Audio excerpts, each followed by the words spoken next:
Welcome to Theorycraft, a live podcast where game developers and their players engage in conversation.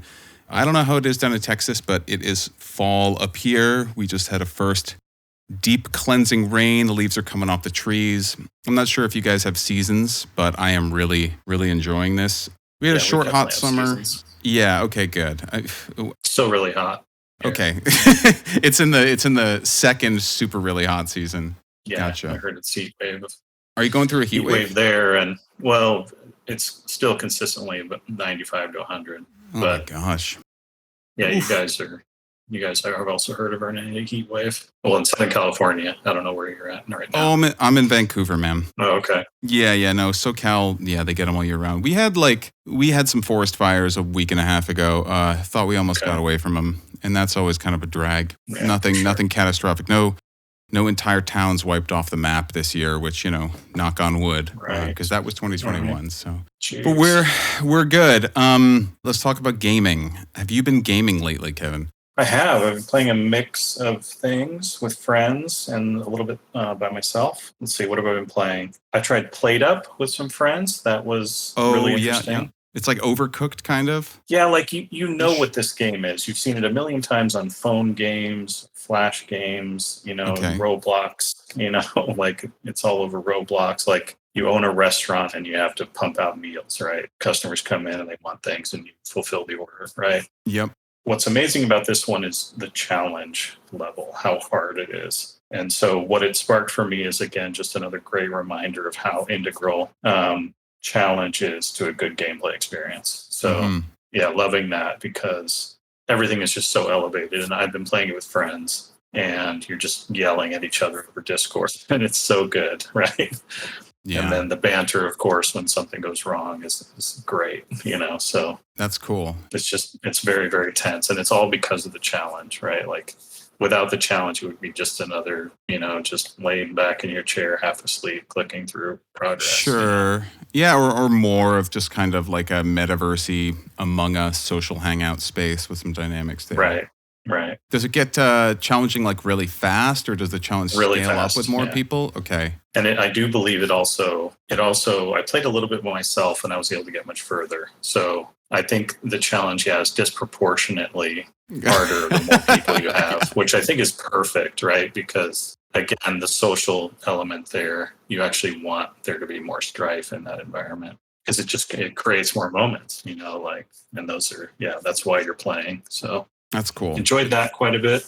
Also I played Dark and Darker for the short time it was up. What's that all about? That is essentially a fantasy version of Escape from Tarkov. It's very, very early days, but you make wizards and rogues and, fighters, and you run around in a dungeon trying to collect as much loot as you can and escape and fighting everyone else. And it also does the Battle Royale thing where the map is shrinking over time. So everyone's getting pushed towards some middle, Yeah, it was super fun. It's really janky, like very indie studio sort of, physics and controls and all that kind of stuff. But yeah, the design is really good. So, and then they just recently turned it back off. Like they did a test, and what was funny is that they fired it up and expected them and their friends to sort of play it.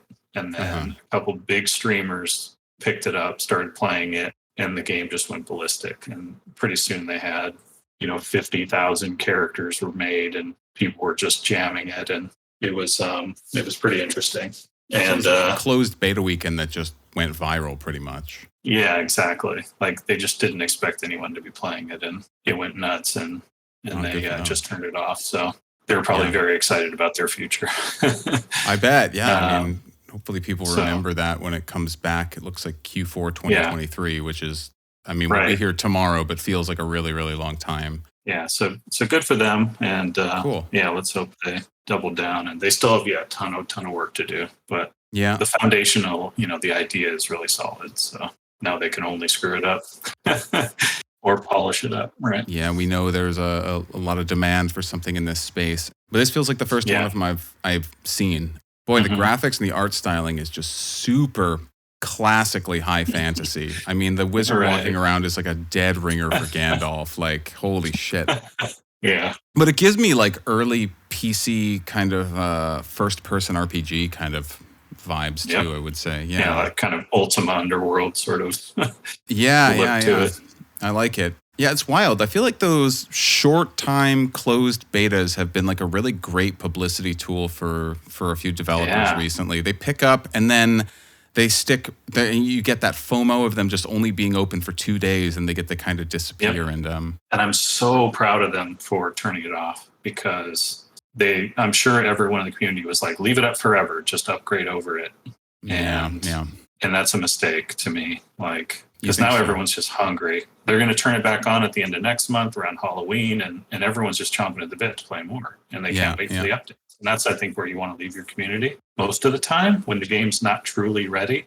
Okay. Because like there's not enough meat on the bone for the game right now, and people would have very quickly been like, this is getting old, and then the queues would start getting longer, and people start complaining about that and dead game and blah blah blah, right? And that's not what we planned out. They did what I think is the difficult thing of have it serve its purpose and then turn it off and get ready for your next round where you're gonna excite people again.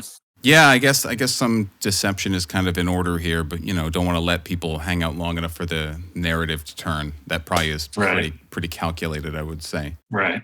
But I guess, I don't know. I've seen a lot of games launch super early into early access because the temptation of beginning to just like kind of gather telemetry and begin to monetize crap and right. Exactly right. Start racking up pre-orders and such is just way too tempting. But especially when you have a publisher trying to convince you to prove it in the market, right? Yeah. They want a return on their investment immediately. So this looks like their first game, at least on Steam. I've never heard of these folks, Iron Mace. Mm-hmm.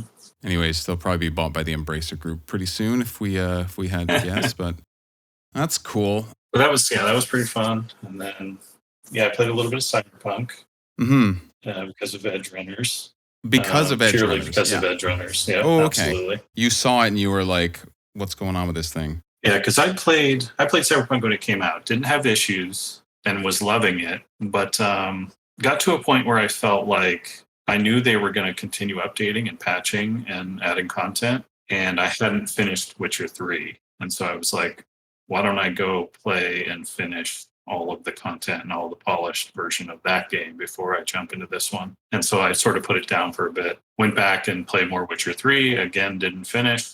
And then I saw Edge Runners and I fired it up, and played for a little bit, and I'm loving it again. So truth be told, I did the exact same thing with Rings of Power and Shadow of War. So I saw a friend back to Lord of the Rings Online the other day because of Rings of Power. Yeah. So those revivals really do give these things a shot in the arm. So I just really wanted to exist in that world a little bit in both of those cases. So. Oh fuck, that's great. Are you noticing like wanted to play the game? Yeah, I'm only like 4 episodes deep into the show, but boy, it paints. I don't know. Like I think I loved Cyberpunk and I went deep on it and I finished the entire thing.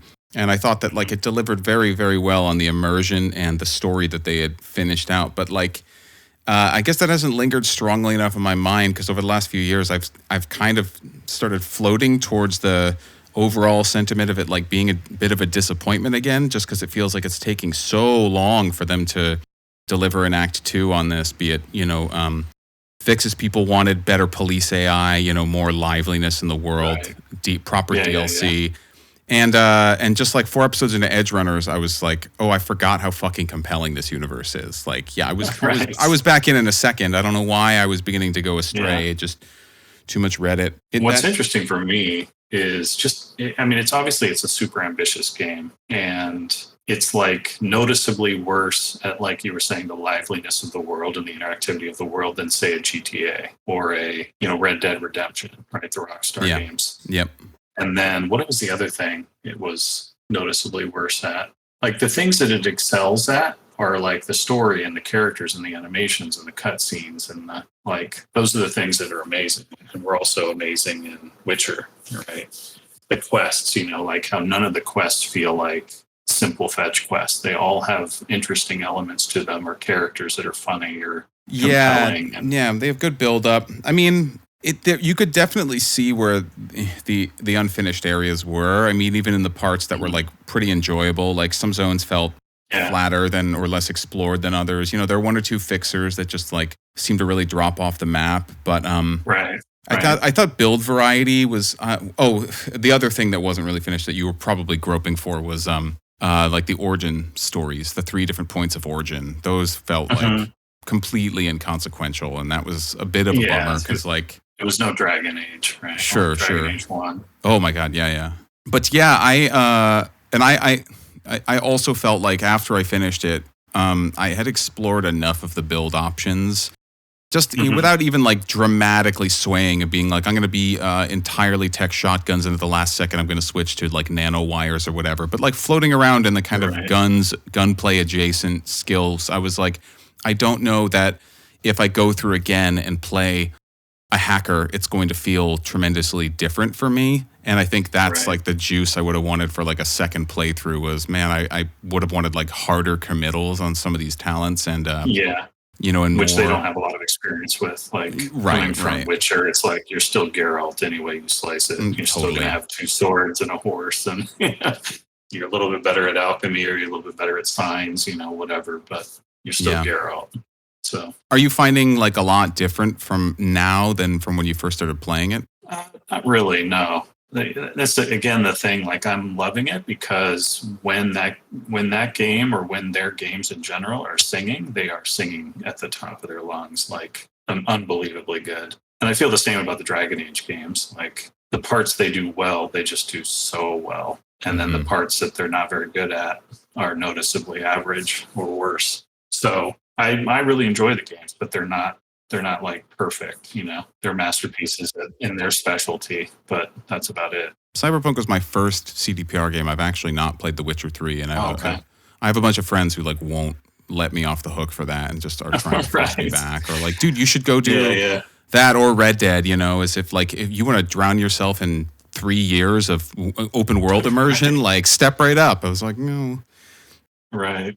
But like, yeah, where it was singing for me was really in just the atmosphere.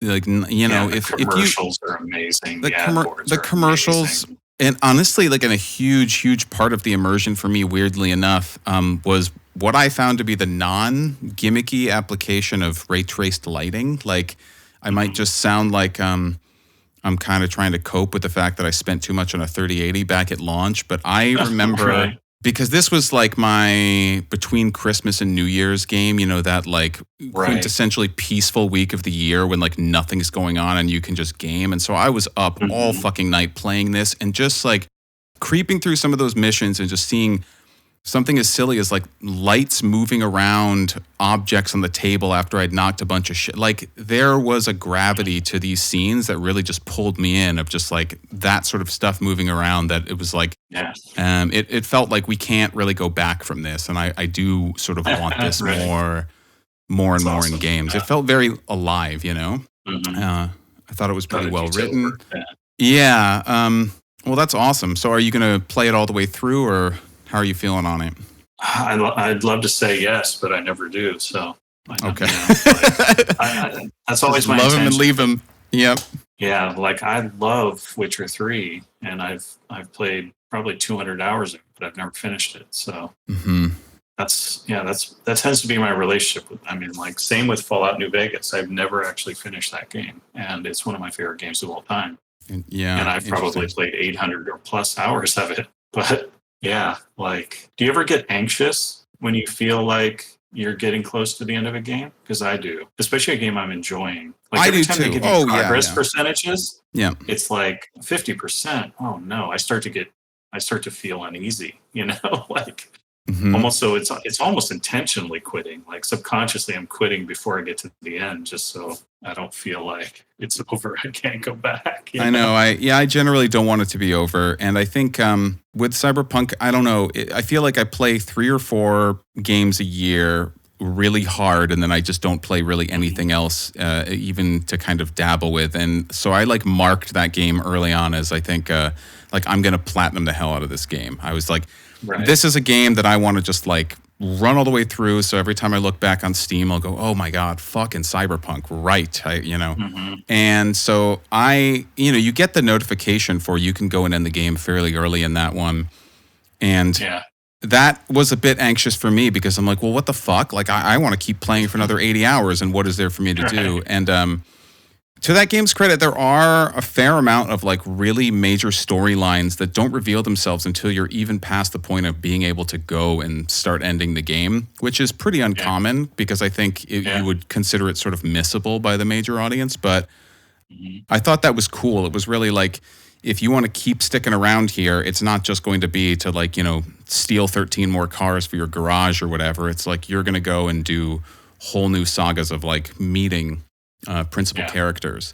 And then that really plays into the ending and stuff too. So when I finally did go all the way through it, it felt like, it was worth doing it. I had a much richer conclusion to the game because all these other people were in it. So, I mean, I hope you can finish it, but I totally understand anything too open worldy like that. Once everything fully opens up and I realize I just want to like, clear all the dots on the map, it sometimes is very difficult for me to want to get back onto the principal narrative track and take it home because I'll get bored. Yeah, exactly. You'll get bored before you even, before it's time for you to finish it. So, but that's cool. Yeah, I can't wait to finish Edge Runners. I'm glad they're getting a second shot. It's CDPR we're talking about. It's not like they were completely floundering, but I feel like I would love for the general sentiment on that game to land closer to where I felt like I landed than where it was, which was like, this was No Man's Sky disappointment, and they never turned it around, Yeah, but, it was never going to meet the expectations, but you wanted to get closer. Yeah, a little bit, because I would like them to make fucking more of it, basically. Like, it's, like I said, it's hard out here for us, immersive sim cyberpunk fans. I mean, Deus Ex is on ice, so, like, wherever I got to go to get it, not a lot of people can afford to foot the bill for something that looks like Cyberpunk, so I don't want that to dry up, but... The big news this past week is that Wrath of the Lich King Classic is out, finally. And it feels like it's coming around just at the right time for me, and I'm not even fucking playing it, but these early leveling streams of everybody just hitting 80 in 2 or 3 days and going all night and getting the boys and like, it's so cozy to me.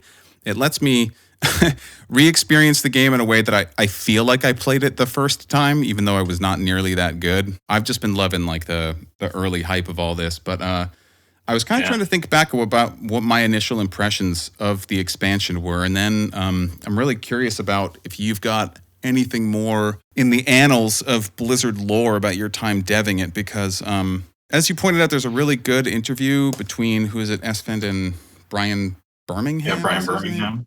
Yeah, so we'll link that.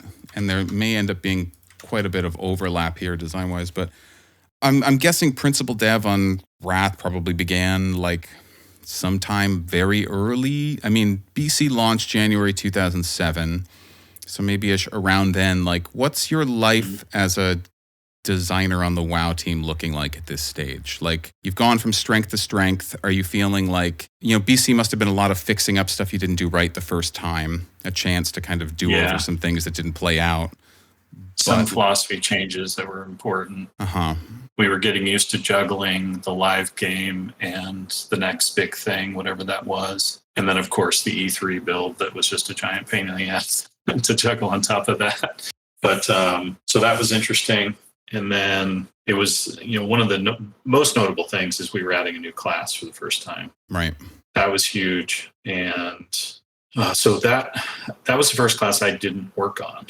So that was noticeable. The team had expanded quite a bit, like, because it was primarily me and then one other person working on things, and then it was 2 others, and then by Wrath time it was like 4 or 5 people if you include technical designer. Total, you're saying, working on the class. So things were starting to get split up to a point where you weren't always aware of everything going on other classes, for example. And that was noteworthy for me because I always had full knowledge of everything going on with every class. So that was a transition. But and there's good elements to that and there's bad elements to that, right? The good elements are you get different voices, and those voices can create interesting dynamics or gameplay that you may not have thought of, right? So you get different personalities within the classes and the structure and the way their talents play and all that. So that can be quite good. The negatives are like you finding yourself in like horse trading situations where it's like, I want the shaman to do this. No, the priest should do that, right? Like, and you're fighting over specialties or who gets to be the master of this and that kind of thing. Or you're stepping on each other's toes, design space wise. So, right. And this was, it seems like Wrath was the beginning of that, bring the player, not the class, like spread the love out a little bit more. And so it was like becoming more okay to give similar tools to a variety of classes, just so long as like the need got filled, you know? Like I don't think Battleshout and Horn of Winter actually stacked in Wrath, but, you know, similar things that people could bring, which is a lot of like what we see now. Actually, I'm not sure if it's still the prominent dev philosophy. They go back and forth on this. It's like TikTok, but... But yeah, so that was important, I think. I think for the long-term history of the game, I think that was an important transition because it also sort of, it changed the relationship between players and their characters. Like for most people, you had a main and that was your thing. Very few people had an alt that was just as capable as their main. So there was like, it was kind of indistinguishable. You know, that's John, he plays a healer, specifically a priest, and we need him for that role. We need John for this thing. No, we don't need his priest. We need John, right?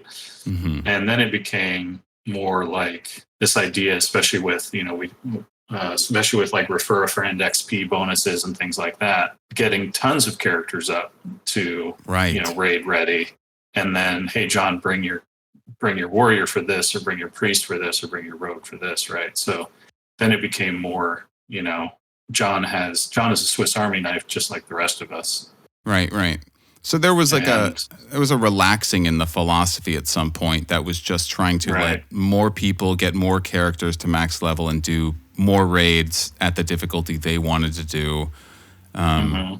Obviously, the Dungeon Finder, you could argue that, you know, is an extension of that kind of line of thinking too. And this is when like we're still in the point where WoW is peaking in like its moment in the zeitgeist. I mean, you know, Ozzy Osbourne commercials, Mohawk grenades, just fucking everywhere, you know. Everybody you knew, it was like real, like it was a generational game, and this is kind of when it was at its most widespread. So you think it was like the focus was really still like we need to be getting fresh blood in here. It was still like grow the sub count rather than just like we've got the subs. What more do these people want? And I also remember there was a small team dedicated to the new player experience and trying to figure out why people were bouncing off, like why there was high churn in the early experiences. And I think the lessons they took were actually the wrong lessons in some respects. And they tried to double down on things like teaching people how to do the basics in like a sort of brain dead way. And so because they thought if it were easier, then more people would stick it out. I think they thought too many people were quitting because it was just too difficult, right? They were trying to make it so, because we had people like, I remember one of the things that came out of it was the shocking number of people that didn't know how to use the right mouse button. And so they didn't, like right click was just off the menu for their control scheme. Okay. And that's pretty massive when you think about how WoW plays, right? Yeah. We all had keyboard turners in our guild. I mean, in vanilla, I remember my fair share, but I don't remember any of those types around for when I was still raiding in Wrath. I feel like, So what they were trying to get was a whole new audience of players that just didn't understand the basics of computer gaming. And the approach led to a dumbing down of the early experience that left a lot of people that were looking for a satisfactory experience or an engaging experience behind, right? So like when you think about your first 5 levels, you died, but it gave you enough of like a taste of what you could expect that you were encouraged to push through. You know what I mean? Like, and this is similar to this challenge thing I was talking about with PlateUp. It was like, oh, now I'm engaged. You know, like this world looks cool, the controls look cool, or feel good. The game is like, my character looks cool, he's throwing fireballs or whatever.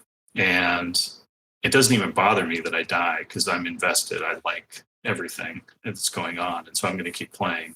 But the thought about the new player experience was, oh no, people are dying and that's why they're quitting because it's too frustrating. Failure is too frustrating. Yeah. And so they made it easier. And then that that actually made the whole game less compelling for sort of the core market. I don't even really remember what they did to the early game experience around Wrath to kind of try to make it stickier. Do you is there anything specific you're thinking of? Because they did do the talent revamp in Cataclysm, where it was like you would pick your kind of principal spec around 10, and then they would drip feed the stuff out. So I knew that they obviously had been thinking about that during Wrath, but did they nerf the early game? Was leveling made way easier in Wrath? I know they did it a handful of times.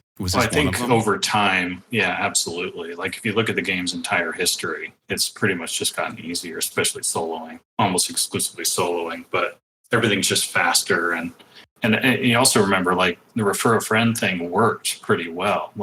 A lot of new players came in with this refer a friend bonus, and that massive XP bonus completely disjointed the experience because you were out leveling the content. You'd be in the middle of a quest and it would turn gray because you were gaining XP so fast that by the time you turned it in, it was not giving you any XP, or it was giving you a low level amount of XP. So the whole experience was off, everything about progression was just really disjointed at that point. And that's the danger of things like XP buffs that are just kind of handed out, incidentally or, too easily. And so again, there were just a lot of little things. I think the lessons they took, people aren't leveling fast enough, or the game's too hard, or they sort of invented problems that weren't as important as I thought they were, and then created solutions to solve them that further damaged the experience, right? I mean, I guess that they were scraping for an ever wider player base, and they had to go probably real far afield of people that would have even thought about using a fucking computer for gaming, say nothing of MMO players. This was, 2008 too is, I think I remember the era of casual gaming really being defined with Facebook gaming being kind of the first part of it, and the iPhone and the App Store was around then too. And so this dumbing down to try to pull in a fresh wave of people who had never played, it totally lines up with me timeline wise. Yeah. And I don't think, I think you've seen the famous grandma that owns you in PvP, right? You know about that woman, right? Yeah. And it's there's some grandmas are playing it, and that's great. But the idea that you would go and chase every grandma is kind of ridiculous, right? Dude, the grandmas I had in my guild, I had one or two of them in there in vanilla even, and it was fucking amazing. There were people that probably should not have been nursing their crying children while playing WoW, but they were doing it. And we had a couple folks that were mid-late 40s that had been playing together since, I don't know, the dawn of time, basically, and eventually come onto WoW. And I thought, I was 20-ish at the time. It was the coolest fucking thing ever to be in such an age-diverse game. But those folks knew their stuff. They knew exactly what they were doing. They weren't new grandmas. They were OGs. And that's the bottom line, is you want them to know their stuff at the end of the day. You want them to be up for the challenge of what can be a pretty demanding game, right? Yep. Just, it's more true as you approach the raid level in the end game, and way more true. So, but it's also the expansion that achievements really came in. So they started really giving you this. They gave you the choose your own difficulty sort of thing. Nax was famously easy to clear in Ratchet of the Lich King.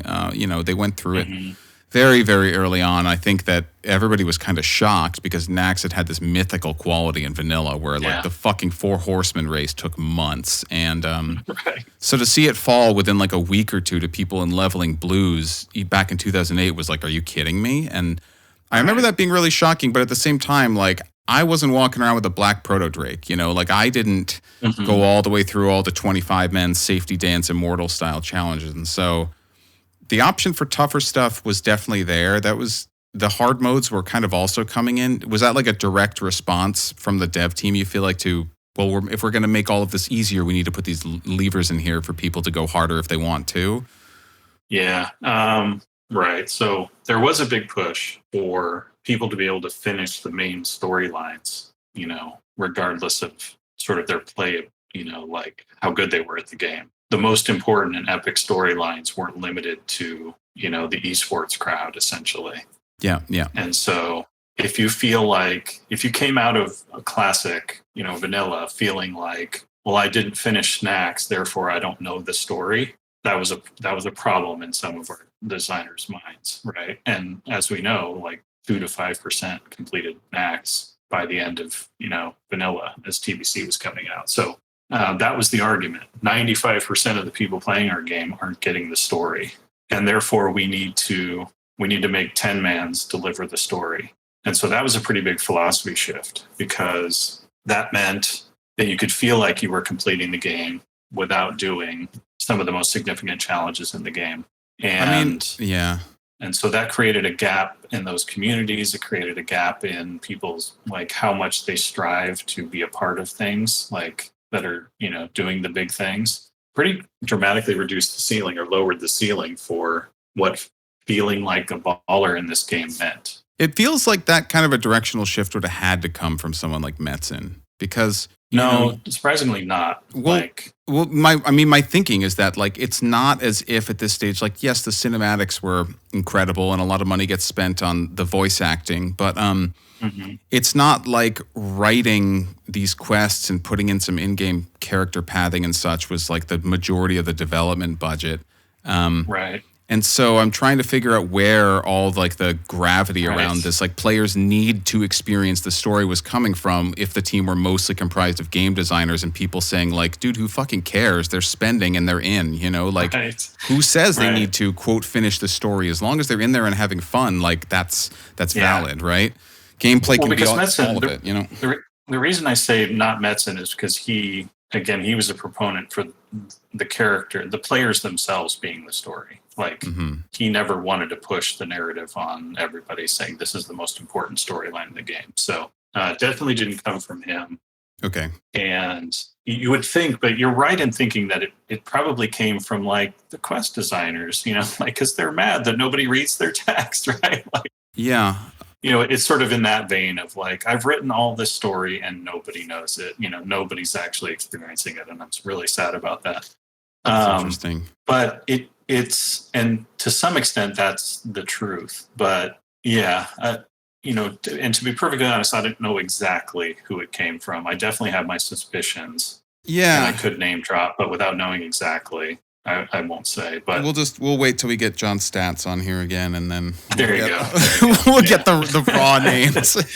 Yeah, he'll get the unfiltered dirt, right? Yeah, I just feel like, because Wrath was two things. It was the conclusion of a story people had waited for the continuation of for a very long time. For sure. But there's kind of no way that, in my mind, at 12.5 million subscribers or whatever, that was the majority of the playing audience. Because, like, honestly, to get to the end of the Frozen Throne and understand everything that was going on was not trivial, and it was certainly not something that, casual players waltzing into WoW in 2008 had necessarily gone through. So those folks didn't need to see what happened to the Lich King. And so it is interesting to wonder where this kind of push came from. I think the idea of, like, democratizing access to things that have cost a lot of money to make by making them easier, like, that feels to me much more easy to argue than players need to see the story in a game where players are the story,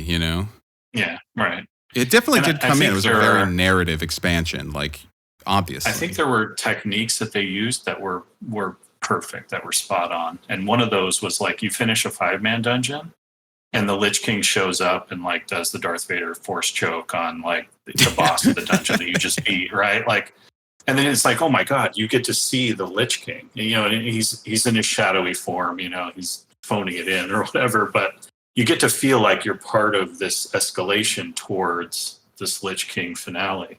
And again, that pushes you on, that you're like, I really want to fight him someday. But I always felt like even being in the same room with an angry Ragnaros is an event for you. You know what I mean? Oh, yeah. And, like, actually beating him is a moment, and you should have to work hard to even get to that moment. You know what I mean? Like, and so putting Ragnaros in a 10-man just so you can see the story play out felt really weird to me, felt wrong to me. So, and again, I think it just disconnected. It created a big gap between the sweaties and the non-sweaties. Like, it sort of stalled people's, trying to strive towards that next big thing. In the same way, like announcing that TBC is coming out next month made a bunch of people stop trying to finish Nax. Like, why bother? There are certain things you can do in design that will just pull the rug out from under people that are trying to accomplish things.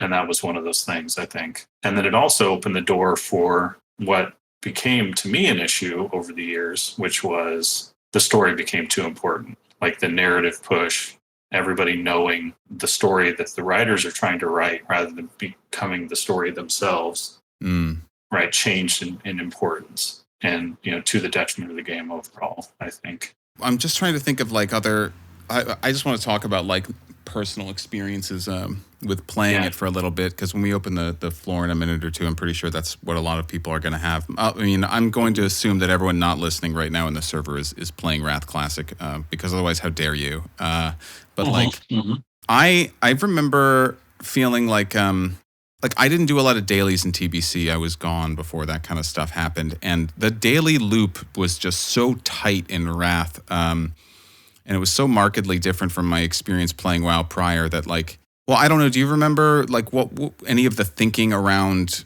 increasing that at the time? It was probably the beginning of me being able to fatigue from just logging into the game because it was asking me to do something. I only lasted a month into Vanilla Wrath, because if you wanted to do everything, the pace could be just completely, no life. There was always a box to fucking tick. Do you have any opinions on that kind of tightening of the loop that was going into these expansions? Yeah, it's funny because you're always, when you make a game like that, and when you make an MMO, or in most games, but especially true in MMO, they're live services. You're always behind in creating content to satisfy players. You're just always, and it's not even close. It's miserably behind, right? And so you start to think of that as a real problem, and you start to convince yourself we need tech solutions to create content for us anywhere we can. And so daily quests sort of become that. It's like this random mishmash that auto-generates quests. Those are where those ideas come from. And they keep people questing, but they stop being handcrafted by a designer. And up until before daily quests, we handcrafted every quest. And so every one was written by a designer and, brainstormed and planned and peer reviewed. And every quest was lovingly crafted. And you can say, well, some of them still suck. That's fine. But each one was lovingly crafted. And we were pretty good at it. As far as despite the fact that we were massively behind, we had so many quests in the game. And compared to the other games in the market, Dark Age, Camelot, and EverQuest, it wasn't even close. We were on the moon compared to them as far as how many quests we had and how much of the time players spent questing. So we were very good at it. And then this idea for daily quest comes along, which is more automated.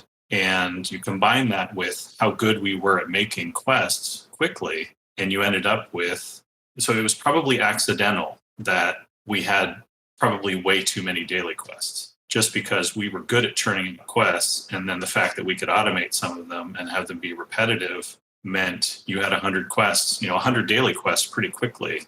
And then without any regulation in terms of design of what does that do to players who feel like they have to finish all 100 because there's going to be a new 100 tomorrow. Right? I think they were capped at 25 per day. But if you did all 25 per day, and for many, many days I did, I mean, you were fucking exhausted. Right.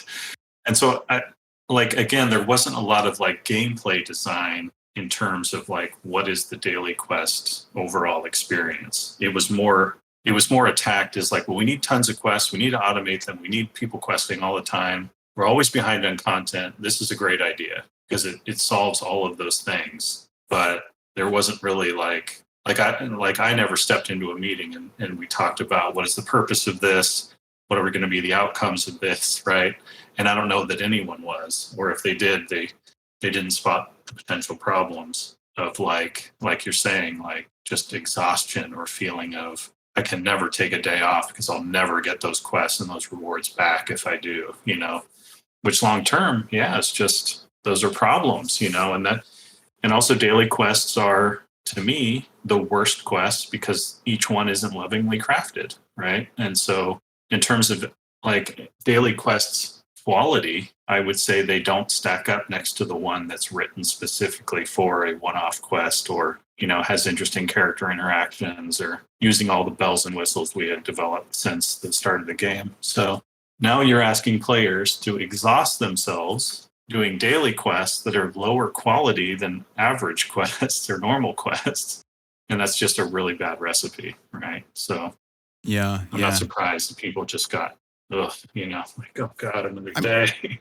Yeah, I don't know. It's tough to say. Maybe the appetites are just kind of different now, but I hadn't really realized that, like, with that, I began to feel like the game was playing me, and I was not really logging in because it was like I had the FOMO of, oh my God, like my friends are going to be online. If they're online, I don't want to miss what they're doing, or I want to get better gear than they do, so I can help them out. It became very much just kind of pure compulsion. It was like a synthetic drug, and ultimately, you just can't run on something like that forever. So they're fun to do, but every time I've dropped off WoW, I feel like it's just because of like exhaustion with filling up fucking bars, and there were a lot of bars you could fill up. It's like going on family vacation, and somebody in the family has your itinerary planned out to the second.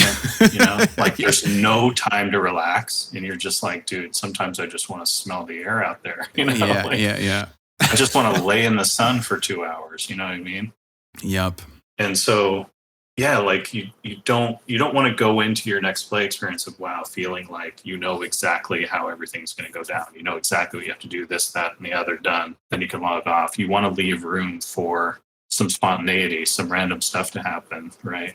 And that was getting to do with, like you were saying, feeling like, or the game pushing you to feel like you have to do all this checklist full of stuff.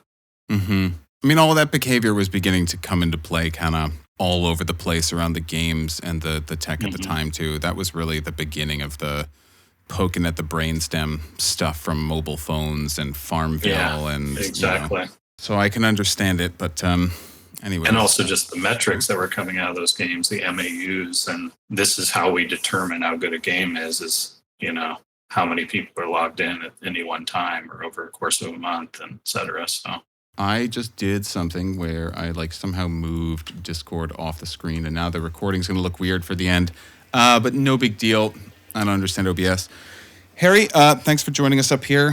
What's on your mind, man? Yeah, hey, don't worry. Just cut it out. Just cut it out of the podcast. It's not pretty. Yeah, so I'm not a WoW player really, but what's interesting about WoW is that it's really been a huge example of story taking priority. Clearly, like that philosophy change is very clear even to the player base. And as someone who isn't a professional game writer or editor or anything like that, I think personally that games are at their best when the gameplay and the narrative are in sync with each other. Like there's no area that overtakes another. Nothing is more important than another thing. It's which sounds like a weak claim to me when I say it out loud, but I feel like it really is the reality, because otherwise you run into issues where people get kind of like this thing is more important than this thing attitude, and then things kind of revolve. I don't know. It's the issue came from pushing story over other areas, which I actually think tends to lead to a less desirable story, because you have too many cooks, too many writers in the room getting involved. Like a lot of things story-wise get worse with popularity. It's about cohesion and vision, and you lose a lot of that when you have a lot of people in the writer's room. Right. And that bleeds into other areas as well, because it's like, well, if there's no clear vision or story for what we're working on, how are the gameplay, guys supposed to know that, like, how they're supposed to, incorporate this with their game? And yeah, I don't know. It's a very interesting topic. Yeah, that too many cooks thing is also very true, just in every discipline I can think of. Too many programmers trying to write a thing, too many designers trying to design a thing. Like, it is better when one person is sort of the driver, and everyone else can pitch in ideas, but ultimately have to be taken on board by that one person. Yeah. And I think the quality goes up. And then The- also just like you're absolutely right in that there can be a tug of war, especially internally, on like what's more important, gameplay or narrative or tech, like the visuals and things like that. And that can set the tone. And I've worked at places that have different sort of strengths or specializations. But you're right in that, the best games find a healthy mix of both and they blend them really well together. And there's the advantage is like there's lots of different ways to tell a story. You can tell a story with character movement. You can tell a story with narration. You can tell a story with just really cool scenes, like no dialogue whatsoever, And so, depending on like what kind of game it is, you can sort of figure out how you want to tell the story to complement the gameplay in cool ways. If people like are doing what you suggest, which is trying to get a nice blend for what's going on in the game and the fact that it's trying to tell a story. And I'll give an example of what I mean. The Telltale games, they're primarily story games, right? Yeah. And when I'm playing them, I actually get kind of annoyed when I have to rapidly push A to kick a zombie off or whatever in The Walking Dead. Like, I'm just like, just get me back to making cool choices and watching the story develop in one of several ways, like that's the strength of it. And I don't really want to pretend that I'm playing this action game where I'm kicking zombies. If I want to go do that, I'll play Left 4 Dead or whatever, so which is telling a story in a totally different way. Yeah. Less is more in even games that it seems like the narrative is like the forefront of the game, where people think they really want like good story. Oftentimes it has a tendency to even like things can be overwritten very easily. Yeah. And part of what I have to do as an editor is just take things away, because Right. it's like, what is the point of what we're doing here? Like, what is this encounter? What is this quest? Like, what unique thing is being offered and how can we emphasize that? And a lot of the time writers don't ask why. Yeah, Like, that's true in a lot of disciplines as well. Like, yeah. what is the purpose of this, and does it support the main idea? Yeah. And that's like a design thing I've come to understand too. It's like you're thinking of why. It's the why of what you're doing, and Yeah. sometimes that's lost. It's about like vision, and vision is very difficult to teach, especially to large groups of people. So it's easy when it gets diluted by more people. Yeah. And it's difficult to keep everyone on the same page. Like, so, what you're talking about, like that disconnect can be because the group's too big and the logistics of conveying what we're doing here is much harder in a big environment. It can be in a smaller environment where there are personality conflicts between the disciplines. And so I'm going to do my thing. Oh, I'm going to do my thing. Like, so there's a breakdown there. Like, there's a lot of reasons why that can happen. So it's, it's sort of a blessing when you can just get everybody sort of working in the same direction, especially on big teams where you're working on big projects. So that's one of the historical facts about the creation of WoW, is just how miraculous it was that team worked so well together, for so long, and a relatively small team too, when you think about what team sizes are generally for games that big nowadays. So yeah, it was a pretty special team.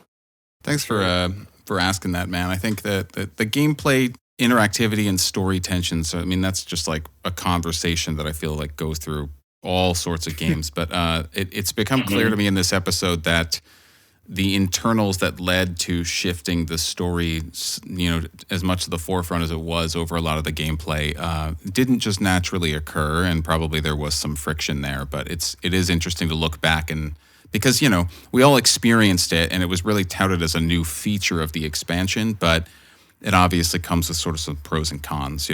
Right. Yeah. Which is interesting. It's like, if you've been doing something for a while and then you decide to change it, it's like there's expectations that come with, it's basically like your brand, kind of like, you establish an expectation, and then if you just change it, it's like it could be good, or it, like you have an audience for a reason. You have an audience because they like what you've been doing, not necessarily what you were going to do. So Right. Yeah, it's like when Rush started making alternative albums in the 90s. Like nobody wanted them to do that, you know. It's like Right. do what people know you for, but Yeah. And that, it's real easy for me to say, I think it was a mistake, some of the transition. But at the Right. same time, like, I wouldn't want to deprive anyone of things like Wrathgate, which for a lot of players was the greatest moment of their, WoW experience, right? And it's just like, who am I to stand in the way, yeah, and like the the phasing tech that may, as far as I know, very well have just been developed only to further narrative experiences with questing and that kind of stuff,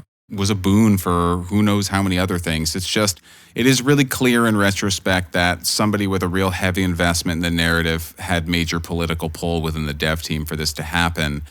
And that's why I'm so surprised it's not Metzen, because I feel like this entire thing reads like it's the baby of the guy who's leading everything. And so of course he's going to be pushing it forward, because that's such a classic creative and game dev story. But it's not him, which I also love, because we're not here to implicate anybody. Yeah, point the finger.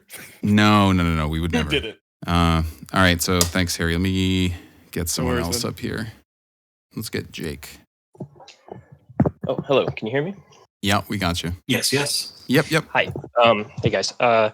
So I wanted to... Sorry, Luca. I guess I'm not really here to talk about a fun experience from Wrath before, although I will say I've been playing it a little bit with friends and Classic, and have been having a good time, but I also have the feeling that I'm conscious of the fact that it was later in this expansion where I really started to feel the changes that happened, that kind of...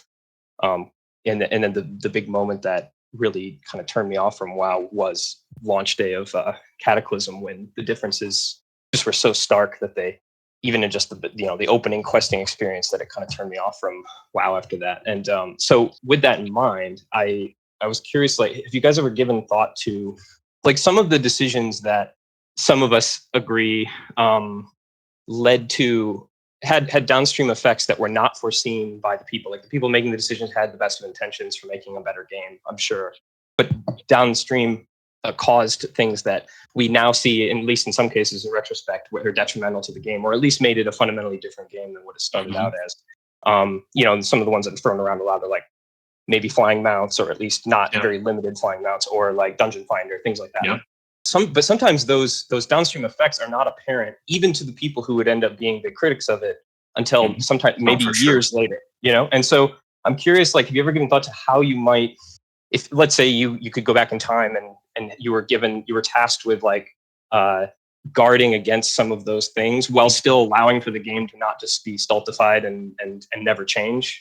How you might like allow for a certain amount of control that would I don't know, a little more wisdom in the design that wouldn't allow some of those things to happen. And just like I remember Mark Kern, I think is his name. He mentioned before the idea of like a constitution or something. I'm just curious if there's any what you guys have thought about that, the sort of systemically within the design. This is a total Kevin answer, but like, do you want to give a specific feature that you want him to kind of use as an example, maybe, or are you just talking generally? Like, how do you? Yeah, I think I'm talking more. Yeah, I'm talking more generally, but I mean, sure, the random dungeon finder is often pointed out, or for instance, okay, let's take flying mounts just for an example, because I think in recent and classic they extended how early you could get your flying mount in the lead up to Wrath, and I got on early to kind of finish during the pre-patch before Wrath launched, and hadn't gotten to 70 quite yet, but suddenly I could fly everywhere, even though I wasn't level 70 or whatever. And I had that feeling of like, what's the point of this? like I could just get anywhere now. I don't have to really experience the zone the way it was designed. So maybe take that as an example, I guess.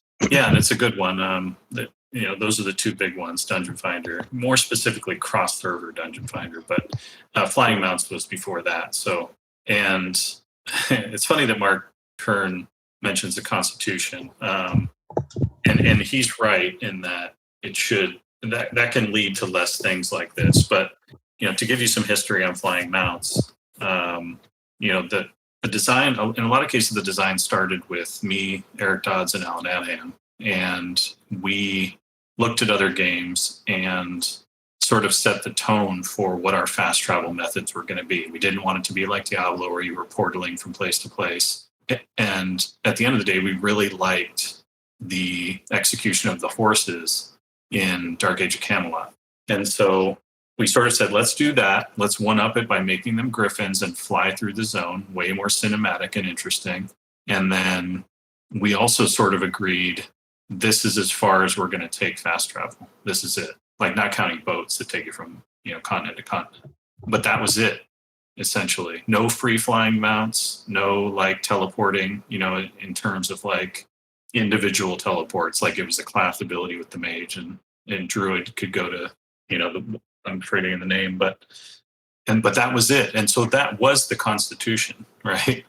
But one of the things I always admit to, sadly, is that we never wrote that shit down, right? So, Adham left the company, Eric Dodds went on to do other things at the company. I was left, but, like, my influence had really waned by the point we were making some of those decisions. And I did speak up and I did say things like, this is bad for the game, I'll tell you why, blah, blah, blah. But everyone was like, yeah, but this is just way too fucking cool. Flying around on your own mount is just way too cool. And so, the player inside everyone at the company was like, I really want to get on a flying mount and steer it around, right? So the ideas were difficult to dismiss, and I didn't have the power to like veto, and say, we're not doing this, right? And so we didn't have that constitution. Like I was saying, we didn't write it down. We didn't cement in there like we had back in the day.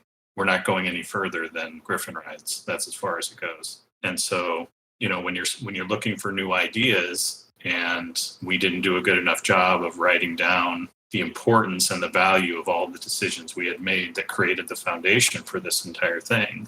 And that, again, that's not to say that, like you were saying, there isn't a time and a place to butcher that sacred cow, but there's a lot of reasons that the rest of the team may not understand for why we did the things the way we did them. And so avoiding some of the pitfalls. And that's because I had very specific experiences about flight, player controlled flight from City of Heroes that I didn't want other people to have in WoW.